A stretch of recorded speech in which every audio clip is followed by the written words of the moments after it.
piece of gear you can't go without? For me, it's my pedal. When I don't have it, it's a real track.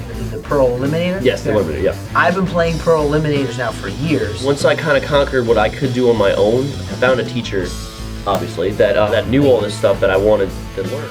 Do you have any other interests or hobbies other than music?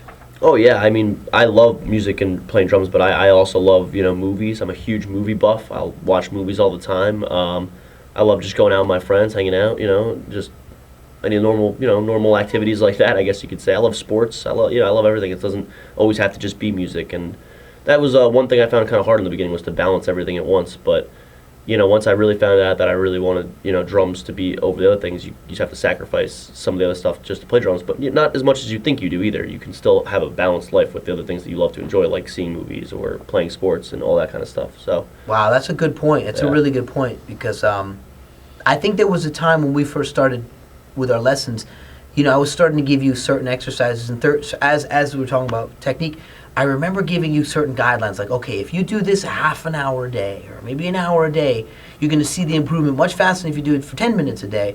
Yeah. And I remember trying to work out a schedule with you that I think at first it might have seemed daunting, because you might not have worked that much every day on it. But I remember, as I think I probably told you, I spent a lot of my formative years not going out with my friends or not going to whatever it might have been, because I dedicated the more those time hours. You put in, the more you will get out of it. That's true. That's true. And then now I look back and go, I don't even know how I found the time. Now I have 2 kids and my wife, and I teach and I do all these things, and I still find time to practice. The reason why I asked you about interests and hobbies is because I used to think the way to be the best drummer was to just play drums.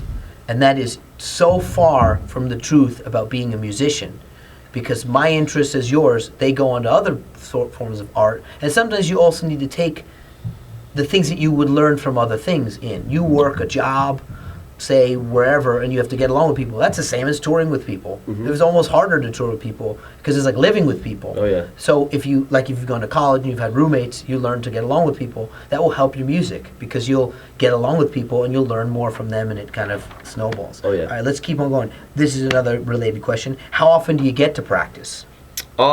Well, in the beginning, I got to have a lot of time to practice, actually, but I would choose not to always practice so much, and that was kind of something I wish I could go back and change that, and I wish I practiced more when I had even more time.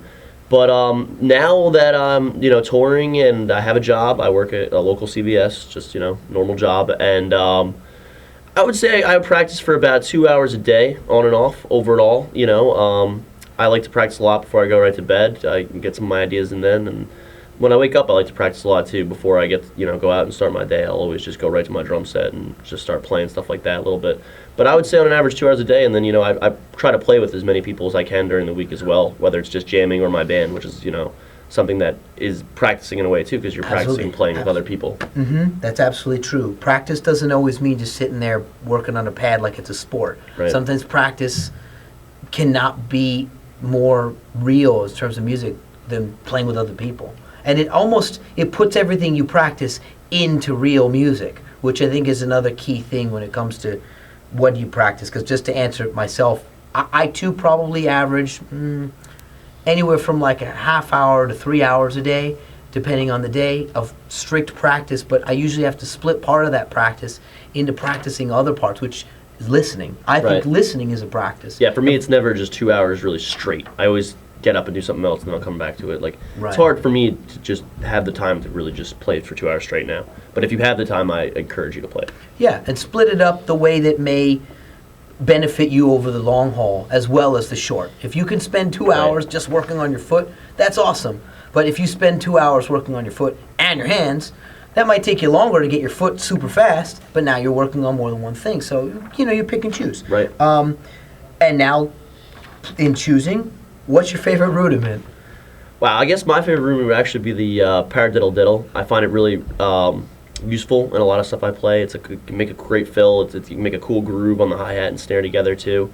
I find a lot of the rudiments, they're all very useful, don't get me wrong, but you're not going to, sit down and play a pat of fla-fla in a song really you could, obviously. I don't know. That's my favorite rudiment. Right. But my second favorite is the paradiddle diddle. And You're I think that it gets your speed up too, which is really cool if you keep playing that one. So, Good one. It all depends, yeah. Awesome.